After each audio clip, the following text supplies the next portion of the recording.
새벽에 만난 하나님 오신 여러분들을 예수님의 이름으로 축복하고 환영합니다. 기도하겠습니다.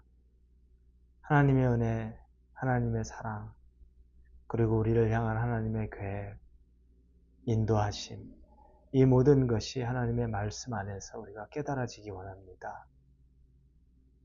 자꾸 내 앞에 보여지는 여러 가지 상황이나 환경으로 하나님의 사랑을 확인하거나 불안정한 내 마음 때문에 하나님의 마음을 이해하지 못해서 왜곡하는 일이 생기지 않는 것은 우리가 하나님의 말씀을 붙잡으면 상황이나 환경보다 더 확고하고 중요한 말씀이 우리를 보증하고 인도한다는 것을 믿습니다.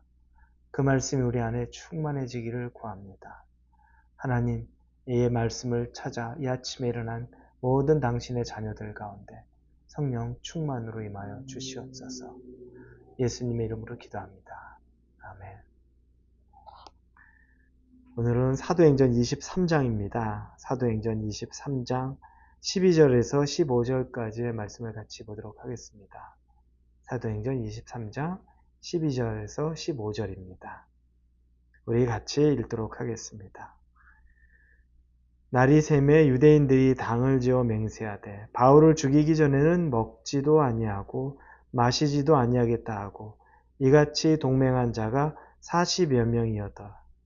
대제사장들과 장로들에게 가서 말하되 우리가 바울을 죽이기 전에는 아무것도 먹지 않기로 굳게 맹세하였으니 이제 너희는 그의 사실을 더 자세히 물어보려는 척하면서 공회와 함께 천부장에게 청하여 바울을 너희에게로 데리고 내려오게 하라. 우리는 그가 가까이 오기 전에 죽이기로 준비하였노라. 아멘. 사람이 사는 데에는 부지런하지 않아서 열심이 없어서 문제가 되는 사람도 있습니다. 그러나 부지런하고 열심이 있는데 그 부지런함과 열심이 또 최선의 것만은 아닙니다. 더 중요한 건 열심의 방향이겠죠. 뭘 위해 부지런하고 뭘 위해 열심을 내느냐, 그 문제입니다. 내가 열심히 살았는데 그게 다른 사람 해코지하고 또 다른 사람 손에 입히고 사기치고 이렇게 해서 밤낮 없이 열심히 살면 그건 안 사는 만 못하겠죠. 그러나 반면에 내가 하는 열심히 누군가 어떤 사람을 돕고 그 사람을 살려내고 그 사람에게 힘을 주는 일이라면 그거보다 귀한 것은 없을 겁니다. 이런 부분에 있어서 바울은 열심이란 부분, 이걸 두 가지 인생에서 경험했습니다. 첫째, 그는 열심히 잘못된 방향에 있었던 경험이 있습니다. 사도행전 22장 3절, 4절에 보면 이렇게 쓰여 있습니다.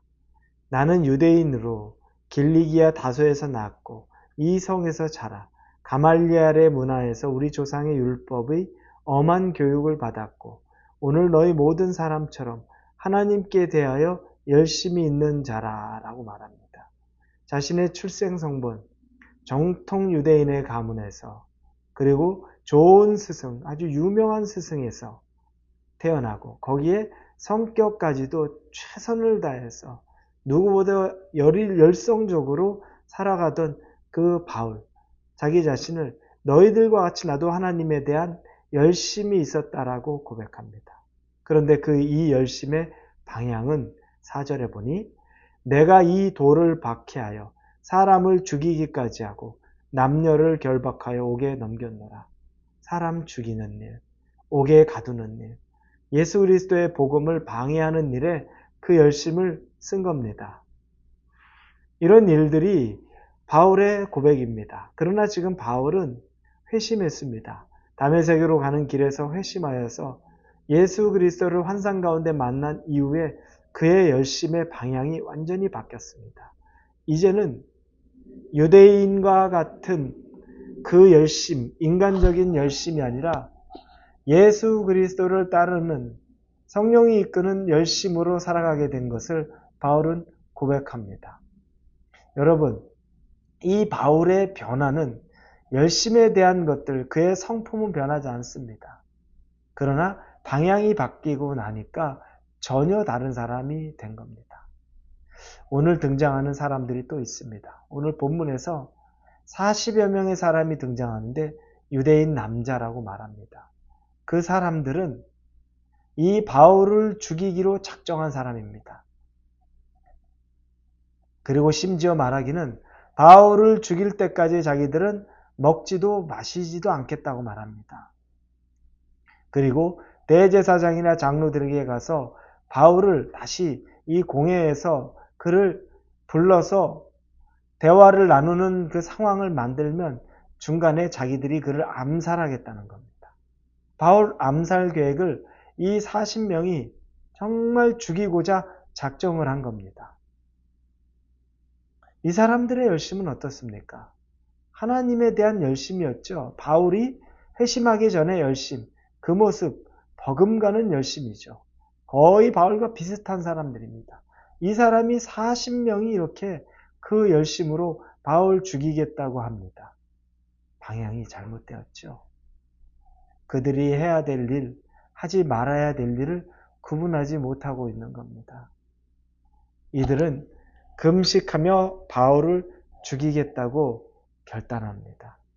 그런데 다니엘은 금식하면서 하나님의 나라가 이루어지는 것들, 하나님 앞에 온전히 헌신하는 것을 결단했던 사람입니다. 그리고 예전에 구약에 나왔던 바알의 선지자 중에 하나인 발람이라는 사람은 이스라엘 백성을 죽이기까지 저주했습니다. 그러나 아브라함은 이미 죄악으로 완전히 거의 죽음의 심판 앞에 있는 소돔을 위해 하나님에게 간절히 기도한 중보기도자입니다. 발람은 이스라엘을 죽이기 위해서 중보기도와 같은 저주를 뿜어내던 사람이고, 이 아브라함은 그 죄악된 소돔이라도 살리기 위해서 하나님께 중보기도하던 사람입니다. 얼마나 삶의 방향성이 다릅니까? 같은 인생이거든요. 같은 사람을 대하는 것입니다. 그런데 열심을 내는 건 똑같은데 방향이 다르니까 결과들이, 삶이 너무너무 다르다는 겁니다. 여러분은 어떤 열심으로 살아가겠습니까? 무조건 열심이 좋은 게 아닙니다. 여러분, 그 열심으로 교회에서 분란을 일으키는 사람들 얼마나 많이 봤습니까? 교회에 분열을 일으키고 교회를 넘어뜨리는 사람, 그분들이 열심이 없어서 그랬을까요? 누구보다 하나님에 대한 열심은 충만했습니다. 교회 살리겠다는 그 열심은 충만했습니다. 방향이 다른 겁니다. 하나님이 기뻐하는 방향이 아니었던 겁니다. 그러다 보니 그 열심은 교회를 분열시키고 사람들을 넘어뜨리고 상처 주는 데 쓰임받은 사람입니다. 반면에 어떤 사람들은 그 깨어진 교회 안에 들어가서 그 안에서 사람들을 싸매고 화해시키고 회복시키는 일을 위해서 부름받고 헌신한 사람도 있습니다. 이 차이가 얼마나 큽니까? 방향입니다. 여러분의 인생의 방향, 여러분 어떻게 정하시겠습니까? 여러분의 개인이 가지고 있는 열심으로만 신앙생활 하려고 하지 마십시오. 그러면 내 열심은 잘못된 방향으로 갈 수 있는 아주 지름길이 되기도 합니다.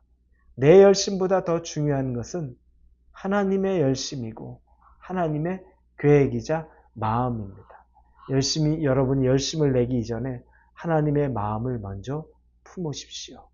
하나님의 마음에 먼저 순종하십시오. 그것이 바로 우리가 해야 될 우선순위인 것을 꼭 기억할 수 있기를 예수님의 이름으로 축원합니다. 기도합니다. 하나님, 열심보다 순종할 수 있고 또 열심보다 하나님 앞에 먼저 엎드릴 수 있게 하여 주옵소서.